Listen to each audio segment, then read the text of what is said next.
কুয়াশার চাদরে ঢাকা এক অভিশপ্ত রেল স্টেশন। ঘন কুয়াশায় ঢাকা পাহাড়ের খাঁজ, পাইন আর ফার গাছের ফাঁক দিয়ে নিস্তেজ সূর্যের আলো ধোঁয়াটে হয়ে ধরা দিচ্ছে। দূরে ট্রেনের ভাঙা রেল লাইন দেখা যাচ্ছে।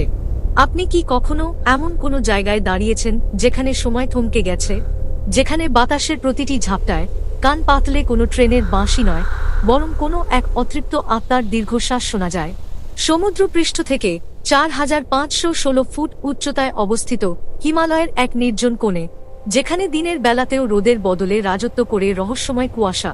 ১৮৭৯ থেকে ১৮৮১ সালের মাঝামাঝি সময় ব্রিটিশ শাসনকালে যখন হিমালয়ের বুক চিরে এই রেলপথ তৈরি হয়েছিল, কেউ ভাবেনি একদিন এটি ইউনেস্কোর তকমা পাওয়ার পাশাপাশি অভিশপ্ত তকমাও পাবে। এক সময়কার ব্যস্ততম এই স্টেশনে আজ কোনো মানুষের পদচিহ্ন পড়ে না। আছে শুধু এক অদ্ভুত স্তব্ধতা যা আপনার হাড় পর্যন্ত কাঁপিয়ে দিতে পারে। কাছেই অবস্থিত বিখ্যাত ডাউ হিল, যাকে ভারতের অন্যতম ভয়ঙ্কর বনভূমি বলা হয়। স্থানীয়দের দাবি, সূর্যাস্তের পর এই স্টেশনে আর কোনো সাধারণ মানুষের রাজত্ব থাকে না। ১৯৫০-এর দশকে এক ভয়ঙ্কর ভূমিধসের পর এই জনপদ জনশূন্য হতে শুরু করে। অন্ধকার নামলেই প্ল্যাটফর্মে দেখা যায় অদ্ভুত সব ছায়া।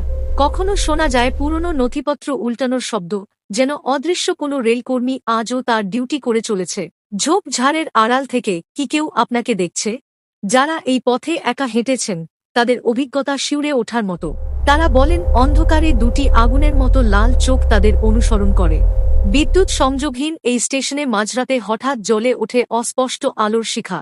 কোনো লণ্ঠন নেই, কোনো টর্চ নেই, তবুও সেই আলো যেন পথ হারিয়ে ফেলা কোনো পথিককে হাতছানি দিয়ে ডাকে। কার্সিয়াং পাহাড়ের এই গয়াবাড়ি স্টেশন আজ এক অমীমাংসিত রহস্য। অ্যাডভেঞ্চার প্রিয়দের কাছে এটি স্বর্গ হতে পারে, কিন্তু মনে রাখবেন, সূর্যাস্তের পর কুয়াশা যখন আরও ঘন হয়, তখন এখানে আপনি একা নন। প্রতিটি ছায়া, প্রতিটি খসড় শব্দ আপনাকে মনে করিয়ে দেবে কিছু জায়গা হয়তো পরিত্যক্ত হওয়াই ভালো ছিল। আপনি কি তৈরি এই রহস্যের মুখোমুখি হতে, নাকি পাহাড়ের এই অভিশপ্ত নীরবতা আপনাকে গ্রাস করে নেবে?